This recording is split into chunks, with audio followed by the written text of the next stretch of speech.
A brutal blow from a police officer threw Marcus Bennett down onto the cold pavement, making him an object of humiliation and hate in the eyes of all the passers-by. To Sergeant Wilkes, he was just another black man who needed putting in his place. But soon this man would become his new boss, a man who would turn the system on its head. Public shame, arrest, mockery, that was just the beginning. Marcus's next move would surprise even the most jaded. But let's start from the very beginning. Marcus Bennett, a successful black attorney in his 40s, was heading home after a long, exhausting day. He parked his car on a busy street and began to pull some documents from his briefcase when he noticed a police cruiser blocking his path. Out stepped Sergeant Wilkes, a solidly built man with a stern look, demanding his identification without bothering to provide any explanation. Accustomed to law and order, Marcus calmly asked, "May I know the reason for this stop?" Sergeant Wilkes responded irritably, ignoring his question and repeating his demand. Marcus quietly handed over his documents and again tried to understand the reason for the stop, but Wilkes cut him off brusquely, ordering him to step back a few paces. Marcus complied, but his calmness and composure only seemed to irritate the officer further, who clearly relished being in control. At that moment, Wilkes shoved Marcus sharply, claiming he was acting threatening. Marcus lost his balance and fell onto the pavement. Shocked, he tried to explain that he posed no threat, but Wilkes ignored him, continuing his aggressive behavior. Bystanders began to stop, noticing the scene. A few people started filming with their phones, witnessing the blatant mistreatment. Sergeant Wilkes ordered Marcus to stand up and twisted his arms behind his back. Realizing the situation was spiraling, Marcus pleaded with the sergeant not to use force and allowed himself to be handcuffed, hoping it would de-escalate the officer. But Wilkes continued to press down, disregarding the growing crowd's clear disapproval of his actions. A passerby, a young man with glasses, addressed Wilkes, asking him to explain why he was detaining Marcus. The sergeant snapped at him, shouting to "Leave the police alone!" Unfazed, the man spoke up louder, urging the officer to stop abusing his power, drawing even more attention. But Wilkes, oblivious to the phones capturing his actions, pushed Marcus into the patrol car without explaining anything. What had started as a routine ID check was quickly turning into a public scandal in front of dozens of witnesses. Sitting in the patrol car, Marcus felt humiliated and powerless, but he also understood that this incident was more than a personal insult. It was a glaring example of systemic racism. The next morning, Marcus left the police station feeling a mix of shame and determination. They had released him without charges, but no one at the station acknowledged their mistakes or offered so much as an apology. However, the events of the previous night had already begun to spread across social media. Videos taken by witnesses were racking up thousands of views and comments, sparking outrage. People demanded explanations from the police, sharing clips of Marcus, a respected attorney, being subjected to humiliating treatment by Sergeant Wilkes. Sensing an opportunity to make a difference, Marcus decided to give an interview to a local TV station, whose reporters had been calling him non-stop. He met with a journalist, openly recounting the incident and describing the feelings of humiliation and helplessness he endured solely because of his skin color. During the interview, he emphasized that this wasn't just an isolated incident or a misunderstanding, but a manifestation of the systemic discrimination faced by black people. Meanwhile, the police department scrambled to control the narrative. Department spokespeople commented on the incident as an unfortunate turn of events, stating that Sergeant Wilkes was simply performing his duties. Yet the mounting public outcry forced them to reconsider their stance. People were gathering for protests, demanding disciplinary action against the sergeant and policy changes within the police force. Marcus also received significant support from colleagues and the legal community, who were ready to back him in his fight for justice. Soon, the story spread beyond local news, drawing national media attention. Public pressure was growing, and the police department could no longer ignore it. Rumors began circulating about the formation of an independent commission to investigate Sergeant Wilkes' conduct. Realizing the potential fallout, department leaders started taking measures to minimize the damage.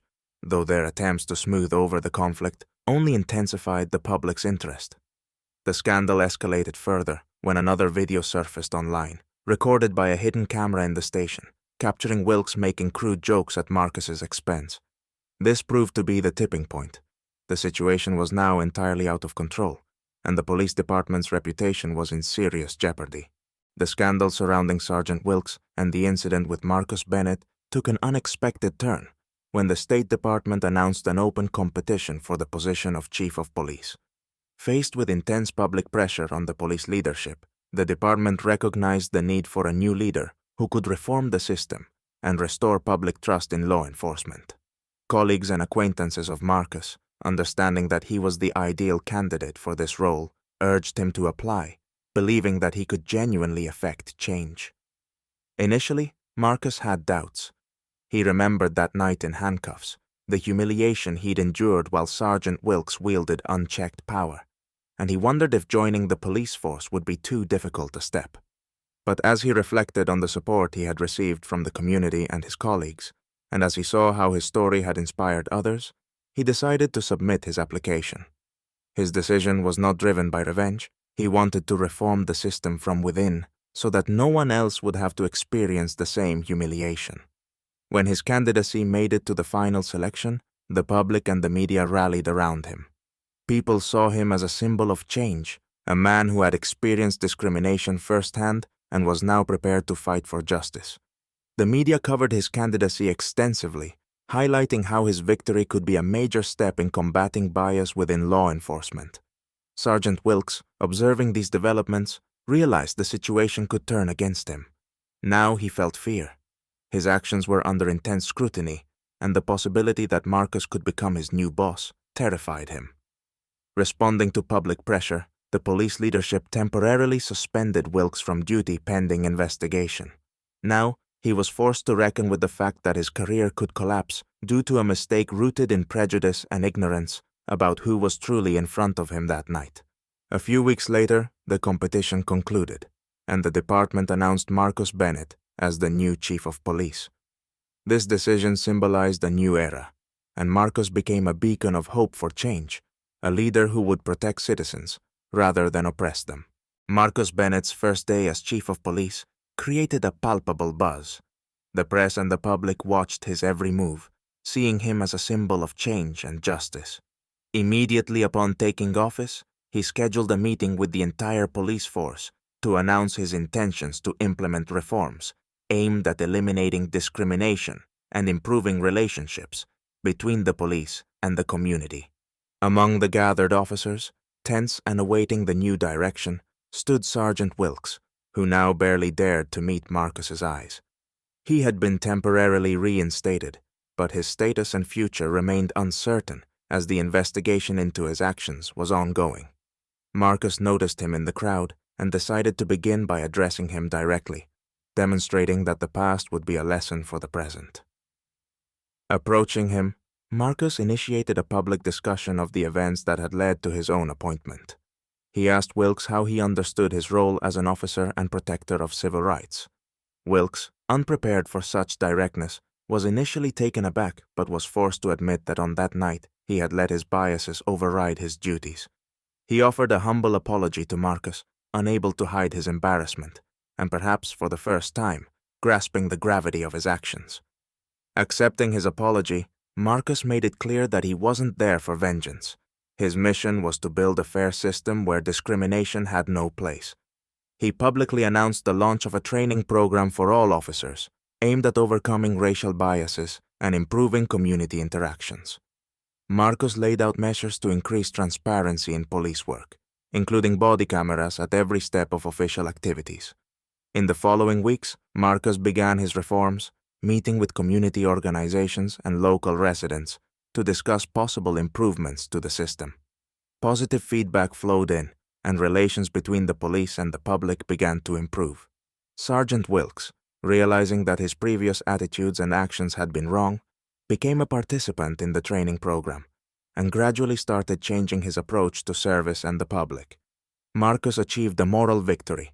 He had not only overcome the humiliation, but also achieved changes that became a model for the entire country.